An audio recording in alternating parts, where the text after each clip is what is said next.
motor গাড়ীখন এদিন পেকে পিছে পিছে ঘূৰিয়ে ফুৰে আৰু আপোনালোকে কওকচোন মই নিজৰ পাৰ্চনেল কাম এটাত আহিলেও তাহাঁতক এনিটাইম লৈ ফুৰিম নে যেনেকে ধৰ মামা কৈছে মানুহে ভাবিব মই ক'ৰবাত চুৰ কৰিছোঁ পুলিচেহে যেন খেদি কৰিছে এনেকুৱা লাগিছে ভাবিছোঁ মোৰ নিচিনা এটা মানুহক কোনোবা পুলিচে খেদিব পৰা যেন সাহস আছে আৰু মই তেনেকুৱা কাম নকৰোঁৱে এনেকুৱাকৈ মানে এস্কৰ্টকেইটাই সদায় সদায় ডিষ্টাৰ্ব কৰি থাকে নহয় খুৰা মই আপোনাক মানে ক'ব নোৱাৰোঁ সেইকাৰণে মই কৈছোঁ বেছি VIP হ'বই নালাগে নৰ্মেল মানুহ হৈ থকাই ভাল এইখিনি বিশেষ ঘোষণা আমি জানিব পাৰিছোঁ যে এজন লম্পট যুৱকে তেনেহ'লে 6 লাখ ঘোষা দি আমাৰ সমিতিৰ সদস্য নতুবা আৰক্ষী প্ৰশাসনৰ হাতত গতাই দিবলৈ অনুৰোধ জনালোঁ এইটো বেয়া কৈছে দে কোন এইটো লম্পটটোৱে বেয়া কৈছে নাপায় নহয়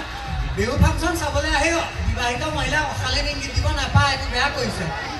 এইটো যোনে ধৰিব পাৰে একদম ঘোষা লাট মাৰি পিটিব লাগে আচলতে কিন্তু পিটিবলৈ এতিয়া চিনিও পাব লাগিব নহয় কোনেও ধৰিবই নোৱাৰিলে কেনেকৈ চিনি পাব সেইটো ডাঙৰ কথা এইখিনি আমি জনাওঁ যে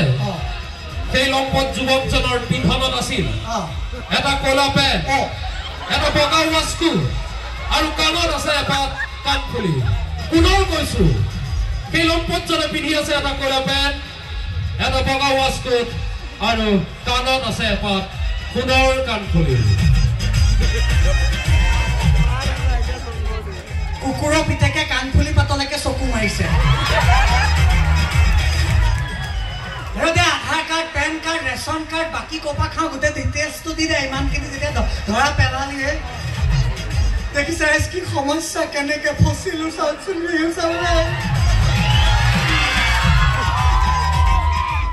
এতিয়া বেলেগ সমস্যা নাই তই কাণফুলি চিন ৰাখিছ ঠিক আছে ৱাচকোটটো চিনি পাইছ ভাল পাইছোঁ সি চিন ৰাখিবলৈ বেলেগ বস্তু নাপালে মোৰ এই ক'লা জিন্স পেণ্টটোহে পালেগৈ এতিয়া মোৰ জীৱনৰ চবতকৈ ডাঙৰ সমস্যাটো চাওক মই এইটো পিন্ধি থাকিব নোৱাৰা হ'লোঁ সি দূৰৰ পৰাই চিনি পাই মোক আহি পিটিবহি আৰু খুলি দিব নোৱাৰা হ'লোঁ তলত আজি ক'ত পৰোঁ এতিয়া মই এতিয়া কি কৰোঁ কি দুধুৰ মুধুৰ আৰু এইডালে যে চিঞৰি চিঞৰি কৈছে কোনোবা বিবাহিত মহিলাখনো মই অশালীন ইংগিত দিছোঁ মিছাই কৈছে এই বদনাম দিছে বিশ্বাস কৰক মই তেনেকুৱা ল'ৰা নহয় এতিয়া বিহু বতৰত ধুনীয়াকৈ সাজি কাচি আহিছোঁ ডেকা ল'ৰা এটা গাভৰু ছোৱালীজনী দেখিলে চকুটো এনেকৈ টিপ খাই যায়েই সেইটো নাৰ্ভৰ প্ৰব্লেমৰ নিচিনা কথা কিন্তু এই কৈছে মই বোলে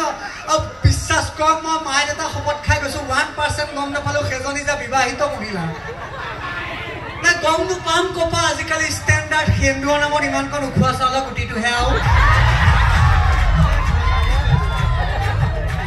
সেইকাৰণে মই ধৰিব নোৱাৰিলোঁ আচলতে আগতে মই মায়ে দেউতাহঁতে চৰি দেউতাই নলয় মায়েহঁতে ভাল কাম কৰিছিল